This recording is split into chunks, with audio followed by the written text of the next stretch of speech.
Ana mau tanya, apa hikmah dari terpengaruhnya Nabi Adam alaihissalam tergoda dengan iblis sehingga mengakibatkan Nabi Adam dan Hawa diturunkan dari bumi? Kenapa pada waktu iblis menggoda bahkan sampai berdosa dengan nama Allah, Allah tidak langsung mencegah Adam untuk menuruti perkataan iblis? Bukankah Allah mampu melakukan apa yang Allah kehendaki? Jazakallahu khair atas jawabannya ya. Kita bilang hikmahnya wallahu alam, Allah Nabi mengetahui ya. Terkadang Allah Subhanahu wa taala menciptakan keburukan-keburukan, ada hikmah yang Allah lebih sukai daripada keburukan-keburukan tersebut. Oleh karena sering saya sampaikan dalam pembahasan masalah takdir, bahwasanya segala takdir Allah itu baik. Yang baik dan buruk itu berkaitan dengan ciptaan Allah Subhanahu wa taala ya. Sebagai mudah untuk menggambarkan, misalnya Allah Subhanahu wa taala berfirman dalam Al-Qur'an, "Dhaharul fasadu fil barri wal bahri bima kasabat aydin nas liyudhiqahum ba'dalladzi amilu la'allahum yarji'un." Kata Allah Subhanahu wa taala, telah nampak kerusakan di daratan dan di lautan akibat ulah perbuatan manusia. Allah ciptakan kerusakan tersebut liyudhiqahum ba'dalladzi amilu, agar Allah merasakan akibat sebagian perbuatan mereka, la'allahum yarji'un, semoga mereka mau sadar dan kembali. Kita tahu bahwasanya Allah berfirman dalam ayat yang lain, "Innallaha la yuhibbul fasad wallahu la yuhibbul fasad." Allah tidak suka dengan kerusakan, tetapi Allah menciptakan kerusakan meskipun Allah tidak suka dengan kerusakan tersebut karena ada hikmah yang Allah cintai, yaitu agar manusia sadar. Paham? Jadi terkadang Allah menciptakan kerusakan karena ada sesuatu di balik itu yang Allah cintai. Karenanya takdir Allah, perbuatan Allah semuanya baik. Hanya saja di antara makhluk-makhluk Allah ada yang baik, ada yang buruk. Penciptaan Allah terhadap yang buruk ini pun karena ada kebaikan yang Allah inginkan di balik itu. Paham atau tidak? Kok sedikit yang jawabnya ini? Paham atau tidak? Paham. Karenanya seperti seorang ayah yang memukul anaknya ya. Dia tahu memukul anak itu tidak baik, tetapi ada sesuatu yang lebih dia cintai agar anaknya tidak nakal, agar anaknya baik. Terkadang sebagaimana juga seorang mau makan obat yang pahit, dia tidak suka dengan obat tersebut, akan tapi karena ada hikmah di balik itu. Bahkan seorang terkadang diamputasi tangannya, padahal ada kemudaratan dengan hilangnya tangan, tapi ada kemaslahatan yang lebih besar. Ini kaidah umum, kita bicara tentang hikmah-hikmah Allah Subhanahu wa taala. Terkadang kita tidak paham kenapa Allah demikian, makanya Allah mengatakan la yus'alu amma yaf'alu wa hum yus'alun. Allah tidak ditanya tentang apa yang dia buat, tetapi kalianlah mereka yang ditanya tentang apa yang mereka perbuat. Contohnya seperti tadi, tatkala Allah menciptakan iblis. Iblis Allah tahu, iblis ini bakalan kafir. Iblis ini bakalan merusak di bumi. Iblis ini akan mengajak orang masuk neraka jahanam. Kenapa Allah tidak ciptakan iblis saja? Ini pertanyaan yang tidak bisa dijawab. Ini rahasia Allah Subhanahu wa taala, ya. Kenapa Allah ciptakan kalian? Enggak usah diciptakan kita semua ini gitu. Bisa saja orang jawab kayak gitu. Kita ini ngapain diciptakan? Ngapain kamu di sini? Ya, kita tidak tahu, tapi sebagian ulama berusaha menjelaskan bahwasanya di balik penciptaan iblis yang amburadul seperti itu, yang rusak seperti itu, yang kafir seperti itu, ada hikmah-hikmah di balik itu. Di antaranya misalnya dengan adanya iblis, maka Allah bisa menciptakan dua zat yang saling berlawanan. Allah menciptakan surga, Allah menciptakan apa? Neraka. Di antaranya dengan itu Allah bisa menunjukkan Allah Ghafurur Rahim, Allah Maha Pengasih lagi Maha Penyayang. Ya, karena kalau nggak ada iblis, siapa yang berdosa? Kalau tidak ada yang berdosa, gimana Allah mau mengampuni siapa? Terus dengan adanya iblis ada juga neraka, Allah bisa menunjukkan Allah Syadidul Iqab. Allah adabnya sangat pedih. Ya. Dan banyak hikmah-hikmah yang disebutkan oleh para ulama. Mungkin timbul dalam hati kita bertanya, kan bisa saja Allah tunjukkan sifatnya Syadidul Iqab, Ghafurur Rahim, Tawwabur Rahim, Ar-Rahman, meskipun tidak ada iblis. Kita bilang ini enggak mungkin. Ini sama saja seperti kita berkata, bisakah seorang naik ke bawah? Ya, Nabi, saya ini pertanyaan sudah salah. Kalau naik ya ke atas, turun ke bawah. Adapun naik ke bawah ini sudah salah. Oleh karena tatkala ada pertanyaan, kenapa Allah tidak tegur iblis tatkala itu? Ya, kita nggak tahu. Kenapa iblis langsung dimatikan aja tatkala itu? Ini pertanyaan-pertanyaan yang tentu di luar kemampuan kita, tapi kita bisa menjawab dengan jawaban umum tadi yang tadi saya sebutkan. Mohon jelaskan yang menggugurkan amalan pahala seorang hamba, ya. Di antaranya adalah syirik besar maupun syirik kecil. Syirik kecil di antaranya adalah riya dan hasad, riya dan ujub serta sum'ah, ya. Ini tentunya sudah dijelaskan oleh para ustadz-ustadz yang lain yang secara mendetail panjang lebar. Yang bertanya bisa berusaha mencari pengajian-pengajian dengan judul yang tadi, baik syirik besar dengan berbagai macamnya ataupun syirik-syirik kecil dengan berbagai macamnya, ya. Di antara syirik kecil adalah riya, sum'ah dan ujub. Kita telah melakukan ibadah, tetapi bagaimana mensiasati agar ibadah kita tidak riya dan ujub kepada manusia yang lain supaya tidak sia-sia? Apakah pemikiran ini merupakan syubhat yang membuat kita ragu dalam beribadah? Kiat-kiatnya bagaimana? Contoh dalam salat berjamaah, diri di depan belakang imam wassalam, ya. Tatkala dia salat di belakang imam, dia riya dan ujub misalnya. Ya, ini namanya perjuangan. Inilah perjuangan orang-orang yang beriman kepada Allah Subhanahu wa taala, orang-orang yang mengetahui bahwasanya puncak dan tujuan dari kehidupan ini adalah bisa beribadah ikhlas kepada Allah Subhanahu wa taala. Jikalau para ulama dahulu merasakan berat dalam perjuangan untuk meraih ikhlas, kita pun demikian. Kita harus berjuang dan terus bersiasat bagaimana bisa menolak ujub dan riya. Tatkala pun datang maka kita berusaha menolaknya. Intinya kita terus berjihad melawan ujub dan riya. Di antaranya yang sering saya sampaikan bahwasanya kiat-kiat untuk bisa terus menjaga niat, misalnya kita harus sadar bahwasanya kita ini punya banyak kekurangan, ya. Meskipun orang-orang memuji kita, meskipun orang-orang melihat kita dalam keadaan soleh, ya, lagi sedang ikut pengajian, lagi sholat tarawih, lagi sholat malam, tapi Allah yang lebih tahu bagaimana kondisi kita tatkala kita berdua sendirian, tatkala kita sendirian di kamar, bagaimana maksiat yang kita lakukan. Oleh karena jangan terpedaya dengan pujian-pujian manusia, karena yang mengetahui hakikat kita adalah Allah Subhanahu wa taala. Oleh karenanya Muhammad bin Wasi' mengatakan, "Lau kana lidzunubi rihun ma jalasa ilayya ahad." Kalau seandainya dosa-dosa itu ada baunya, maka tidak seorang pun akan duduk di depan saya atau di dekat saya. Yang kedua, bahwasanya di antara hal yang bisa menumbuhkan keikhlasan yaitu melatih diri untuk beribadah tatkala tidak ada yang melihat. Di antaranya latihan yang sangat bagus, misalnya salat duha, ya. Salat duha tatkala orang semua sedang sibuk, sisihkan waktu 5 menit untuk salat, ya.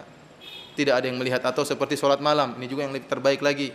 Bangun malam tatkala orang-orang sedang tidur, orang-orang sedang lalai, kita cari muka di hadapan Allah Subhanahu wa taala. Karena di antara faedah salat malam, kita melatih diri untuk mencari komentar Allah Subhanahu wa taala, bukan komentar manusia. Karena komentar manusia sering memperdaya dan sering gombal, ya. Orang kalau sudah suka sama kita, dia bilang kamu Masya Allah, kamu ini. Begitu coba kalau lagi marah sama kita, sama. Kebalikan juga, kamu dasar, kamu, oh, macam-macam umpatannya. Oleh karena jangan terpedaya dengan rayuan gombal manusia dalam memuji antum, ya. Dan hati-hati, ya, para mad'u, ya, para murid-murid terkadang juga menggombali ustadznya, sehingga ustadznya pun jadi riya dan ujub. Ustadz, Masya Allah, pengajian hari ini ramai sekali. Masya Allah. Ustadz yang lain tidak seperti itu, Ustadz. Masya Allah.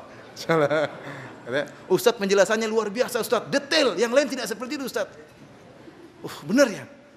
Ustadz itu tadinya ikhlas, kemudian rusak gara-gara murid-muridnya ini kurang ajar seperti ini.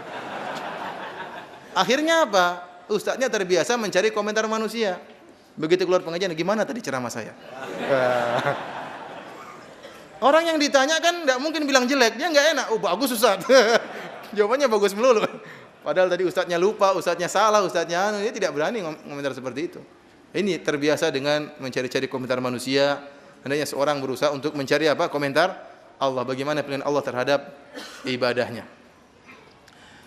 Di antaranya juga untuk bisa menjaga keikhlasan, yaitu berusaha melatih diri untuk, seperti saya singgung tadi, berusaha untuk beramal soleh dan menyembunyikan amal soleh tersebut. Dan semoga amal soleh yang antum lakukan yang tidak ada orang mengetahui kecuali Allah Subhanahu wa taala merupakan menjadi amalan andalan antum di akhirat kelak, ya. Kita ini kalau mau tanya, terlalu banyak kita beramal soleh. Coba kita tanya pada diri kita, berapa sih amal soleh yang tidak ada yang orang tahu kecuali Allah Subhanahu wa taala? Atau semuanya sudah ketahuan? Haji ketahuan, umroh ketahuan, ikut pengajian ketahuan, semuanya ketahuan. Kalau nggak ketahuan kita kasih tahu. Yang tidak ketahuan yang mana? Wallah alam, bingung yang mana, nggak? Semuanya ketahuan. Sedekah ketahuan, semuanya ketahuan.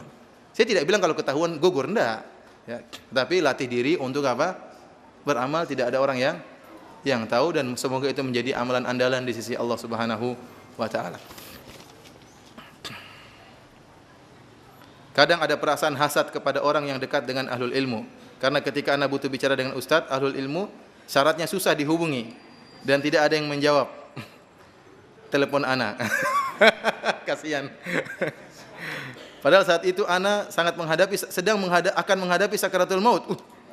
Ini sudah sehat berarti ya. Bisa nulis.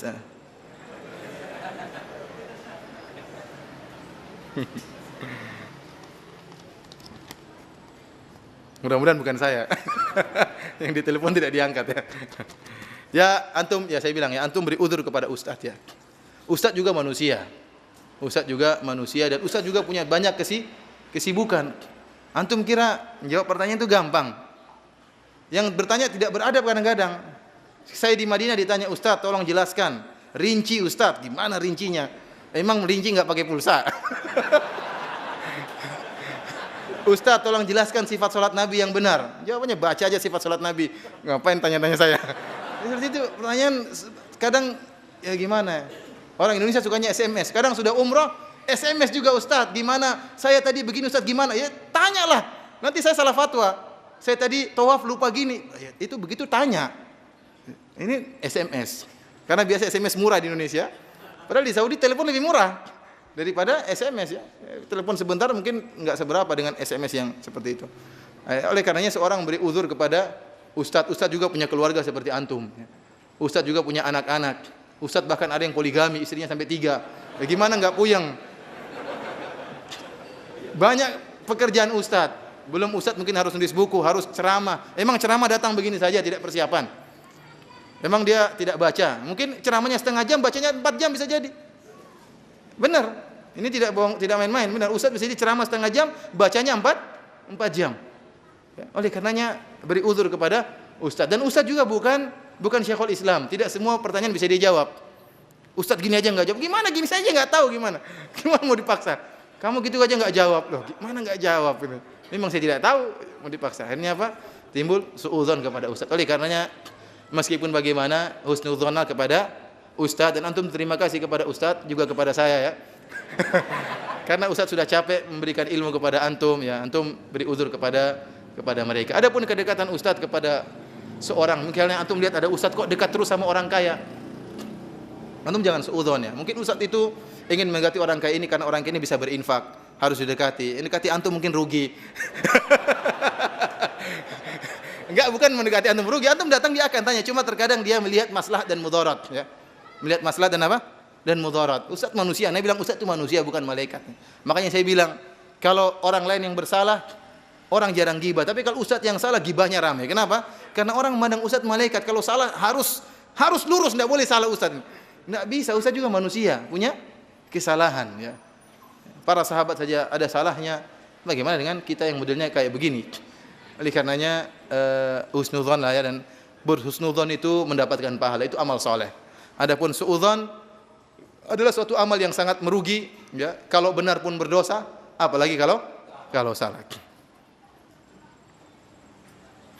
Ustaz, apakah berdosa kalau kita ceritakan amalan kita kepada orang lain? Ini termasuk riya? Enggak ya, kalau menceritakan amalan kebajikan kepada orang lain dengan maksud untuk motivasi ya, maka ini tidak riya, tapi yang tahu hanyalah Allah. Oleh karenanya kalau bisa tidak menyebutkan amalan kita itu lebih baik. Tapi kalau menyebutkan pun dengan tetap menjaga niat, maka ini tidak mengapa. Ya, bahkan terkadang kita melakukan amalan di hadapan orang sengaja agar ditiru. Ya, tapi yang tahu niat kita adalah Allah Subhanahu wa taala. Kalau kita niatnya demikian, pahala kita double, dapat pahala beramal dan dapat pahala ingin berdakwah dengan motivasi. Tapi kalau tidak maka merugi. Bagaimana kalau kita hasad kepada orang kafir ya? Hasad kepada orang kafir juga tidak boleh kita zalimi ya. La yanhakumullahu 'anil ladzina lam yuqatilukum fid din wa lam yukhrijukum min diyarikum an tabarruhum wa tuqsitu ilaihim. Ya.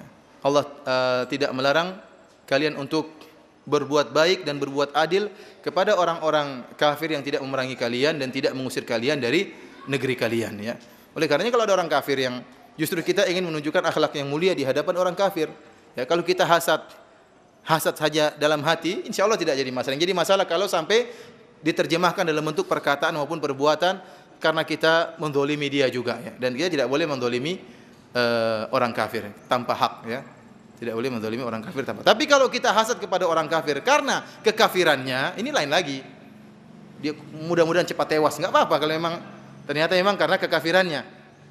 Jangankan karena kafirannya. Ar-Razi menyebutkan dalam tafsirnya. Bahkan seorang hasad kepada seorang muslim karena keburukannya. Misalnya orang ini direktur, tapi dia zalim, suka tidak kasih gaji. Kita kemudian berangan-angan supaya tewas saja orang ini, supaya dia keluar dan kita yang ganti. Ini tidak jadi masalah karena kita hasadnya bukan karena kenikmatannya, tapi karena apa? Kezaliman yang dia lakukan. Ini diperbolehkan oleh Ar-Razi. Bolehkah menceritakan nikmat yang diperoleh kepada orang lain? Ini hati-hati juga. Di antara perkara yang kita hindari, jangan suka menceritakan kenikmatan kita kepada orang lain kalau bisa menimbulkan kemudaratan. Allah mengatakan wa amma bi ni'mati rabbika fahaddits, dan terhadap nikmat Allah maka ingat-ingatlah, bicarakanlah. Artinya kita sebutkan, kita ingat.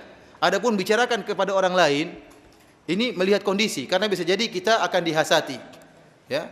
Oleh karenanya disebut dalam hadis wa kullu dzi ni'matin mahsud. Kata Nabi sallallahu alaihi wasallam, dan setiap orang yang memiliki nikmat dihasati. Hati-hati. Karenanya tatkala Nabi Yusuf alaihissalam bercerita kepada ayahnya, inni ra'aitu ahda asyara kaukaban wasyamsa wal qamar ra'aituhum li sajin.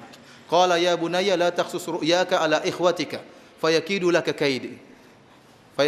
kaida. Kata tatkala Nabi Yusuf mengatakan, wahai ayahku, saya mimpi melihat ada 11 bulan dan bintang kemudian sujud kepada saya. Apa kata ayahnya Nabi Yakub alaihissalam? Ya bunayya la takhsus ru'yaka ala ikhwatik. Jangan kau ceritakan mimpimu kepada saudara-saudaramu. Fayakidu laka kaida, maka mereka akan buat makar kepada engkau. Kenapa? Kalau kau cerita bahwasanya saya lihat gini-gini, mereka akan hasad. Mereka akan hasad, akhirnya berbuat buruk kepada engkau. Demikian juga tatkala Nabi Yakub menyuruh anak-anaknya masuk ke dalam kota Mesir, kata beliau, wadkhulu min abwabin mutafarriqah. Hendaknya kalian masuk dalam kota Mesir berpisah-pisah, jangan gabung rame-rame. Nanti kalau kalian datang rame-rame, orang akan hasad, lihat, itu siapa itu rombongan rame. Akhirnya bisa timbul ain atau hasad, sehingga disuruh untuk masuk dari berpisah-pisah supaya nanti ketemunya di dalam saja, ya. Oleh karenanya tidak semua kenikmatan yang kita miliki kemudian kita ceritakan, ya, terutama kepada orang-orang yang hatinya lemah, ya.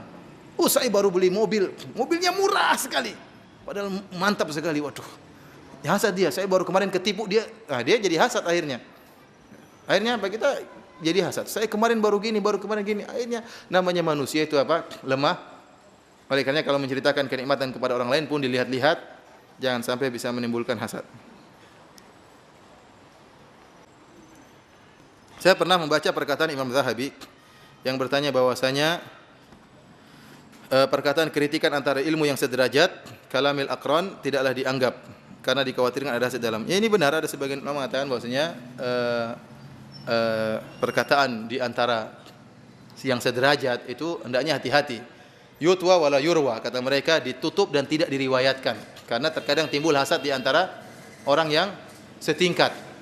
Jadi ini sangat mungkin. Makanya saya ingatkan kepada para penuntut ilmu, kepada antum sekalian, hati-hati tatkala beradab dengan seorang ustadz, ya.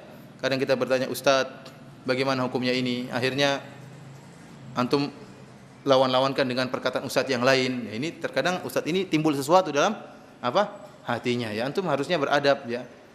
Atau antum ceritakan, ustadz, ustadz kemarin hebat sekali penjelasannya, ustadz. Waduh, dia jadi terus saya nggak hebat. Dia aja yang hebat. Ya, ini namanya manusia, ya. Antum jangan bikin masalah dengan ustadz. Kalau ustadz sudah masalah, antum juga kena masalah nanti. Makanya antum harus hati-hati dalam bermuamalah dengan ustadz, karena saya katakan sama antum, ustadz itu manusia yang sudah berusaha untuk menyampaikan kebaikan, akan tapi kalau punya kesalahan hendaknya antum beri uzur kepada ustadz tersebut. Boleh ya kami sampaikan pendapat? Mohon maaf. Semoga ustadz di lain kesempatan kajian dalam menyampaikan materi tidak cepat-cepat intonasinya. Kami kesulitan mencatatnya ustadz. Ini 1,5 jam, kalau di pelan-pelan dia 3 jam. Ini kekurangan saya. Sejak dahulu saya selalu diprotes dan sering diprotes di mana-mana. Bukan cuma di Jakarta, ya. Di mana-mana saya yang sering, hampir beberapa tempat saya selalu diprotes. Saya pernah datang secari kertas, ustadz kecepatannya 30 km per jam saja ustadz. Saya tidak tahu sekarang kecepatan saya berapa. Cuma ada tulisan seperti ustadz, kecepatannya 30 km per jam saja. Bahkan kemarin saya ngisi di Jogja, ada orang tua datang, udah tua. Ustadz, ini kecepatan ustadz. Ya, aduh. Gimana yang hadir anak muda, ada dia tua. Saya mau pakai dia, nanti anak mudanya kelambatan ya. Tapi memang saya intonasinya cepat, maklum apa orang Irian Jaya ya. Jadi orang daerah timur kalau bicara apa? Cepat, saking cepatnya disingkat. Jadi saya mau pergi dibilang sapi. Saya mau pergi main bola, sapi main bola. Kamu mau kemana? Kamu mau kemana? Sapi main bola. Habis kamu mau main bola apa? Sapi minum apa? Habis sapi main bola, sapi minum kopi. Jadi saking disingkat-singkat seperti itu. Ini kenyataan ya. Oleh karenanya kita terkadang mau mengontrol agak sulit ya, agak sulit terutama dari daerah-daerah yang sebelah timur, baik mungkin Makassar, kemudian daerah Irian dan macam-macam. Mohon maaf terima kasih atas masukannya. Doakan saja semoga saya bisa mengurangi kecepatan intonasinya. Ustaz, semoga Ustaz berkenan, yang kedua masukan kedua, semoga Ustaz berkenan menyebut surat dan ayat berapa. Nah, ini ngerjain Ustaz namanya. Ustaz sudah nyebutin ayat, antum cari sendirilah.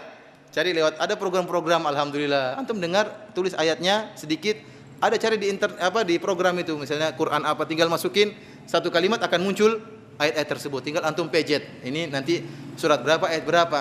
Karena Ustaz antum tidak hafal Quran, apalagi hafal nomor-nomor ayatnya. Repot ini. Jadi oleh karenanya mohon maaf ya, sebagian ustaz alhamdulillah mereka menyempatkan untuk nulis nomor apa ayatnya. Terkadang kita sebagian ustaz terkadang ayat itu baru muncul sekarang, tidak kita persiapkan sebelumnya sehingga nomornya terkadang ya kita tidak hafal. Ayatnya saja kadang kita lupa apalagi nomornya.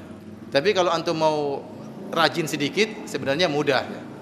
Karena ajarin supaya antum rajin. Jadi jangan ngerjain ustaz terus. Jadi antum ada program gimana caranya untuk mencari ayat itu sangat mudah ya, programnya banyak di internet.